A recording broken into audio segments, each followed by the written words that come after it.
बहुत समय पहले की बात है। एक गांव में एक मूर्तिकार रहता था। उसे मूर्ति बनाने के लिए एक पत्थर की आवश्यकता थी। वह पत्थर खोजने के लिए जंगल में चला गया। वहां पर उसे एक अच्छा और सुंदर सा पत्थर दिख जाता है जिसे मूर्ति का आकार देना बहुत ही आसान था। मूर्तिकार इस पत्थर को देखकर खुश हो जाता है और उस पत्थर को उठाकर अपने साथ अपने घर ले जाने लगता है। जब वह रास्ते में आ रहा होता है तो उसे एक पत्थर और मिल जाता है। मूर्तिकार उस पत्थर को भी अपने साथ ले जाता है। मूर्तिकार दोनों पत्थर को घर ले जाता है और अपने औजारों से पत्थर को मूर्ति का आकार देने लगता है। जैसे ही वह पत्थर पर चोट मारता है, पत्थर कहने लगता है कि मुझे छोड़ दो, इससे मुझे दर्द हो रहा है। तुम किसी और पत्थर की मूर्ति बना लो। अगर तुम मेरे ऊपर ज़्यादा चोट मारोगे तो मैं टूट कर बिखर जाऊंगा।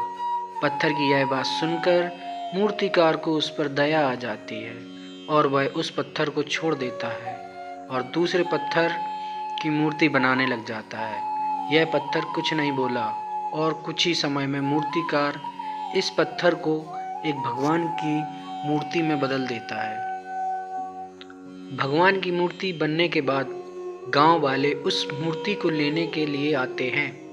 जब गांव वाले उस मूर्ति को ले जाने लगते हैं तो वह सोचते हैं कि मूर्ति के पास नारियल तोड़ने के लिए एक पत्थर की आवश्यकता और पड़ेगी। इसके लिए वह दूसरे पत्थर को भी अपने साथ ले जाते हैं। गांव वालों ने मूर्ति को मंदिर में रख दिया और उसी मूर्ति के नीचे दूसरे पत्थर को भी रख दिया।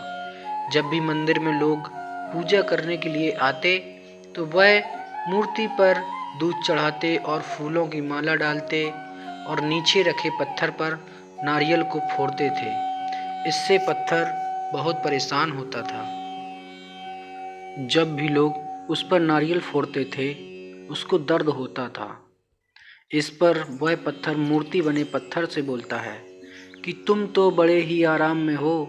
लोग तुम्हें दूध से स्नान कराते हैं और तुम्हें लड्डू का भोग लगाते हैं और मेरी किस्मत तो बहुत ही खराब है। इस बात पर मूर्ति वाले पत्थर ने जवाब दिया कि मूर्तिकार तो तुम्हें मूर्ति बनाना चाहता था, लेकिन तुमने दर्द की वजह से इनकार कर दिया। अगर तुम उस समय ऐसा नहीं करते तो शायद आज मैं तुम्हारी जगह पर होता और लोग मेरे ऊपर नारियल फोड़ रहे होते। लेकिन तुमने शुरुआत का दर्द सहन नहीं किया और तुमने आराम का रास्ता चुना, जिसकी वजह से अब तुम्हें दर्द सहना पड़ रहा है। यह बात उस पत्थर को समझ आ गई और वह आगे से कभी कुछ नहीं बोला। जब भी लोग उस पर नारियल को फोड़ते वह सभी दुख हंसकर सहता था। जब लोग मूर्ति को लड्डू का भोग लगाते थे तो उस पत्थर पर भी लड्डू का भोग लगाते थे।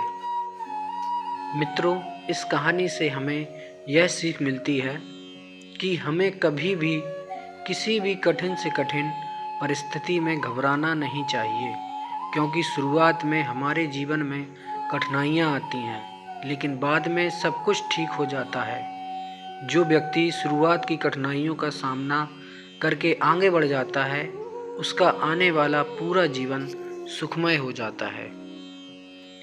मेरे प्यारे मित्रों, आपको हमारी यह कहानी कैसी लगी कमेंट करके ज़रूर बताएं और वीडियो को लाइक शेयर कीजिए, जिससे सभी को ऐसे ही कहानी सुनने को मिलती रहे। चैनल पर नए हैं तो हमारे YouTube चैनल MP हिंदी प्रेरक कहानियाँ को सब्सक्राइब कर बेल आइकन को दबाकर ऑल पर सेट कर लें, जिससे आपको रोज़ाना नई कहानियाँ मिलती रहें।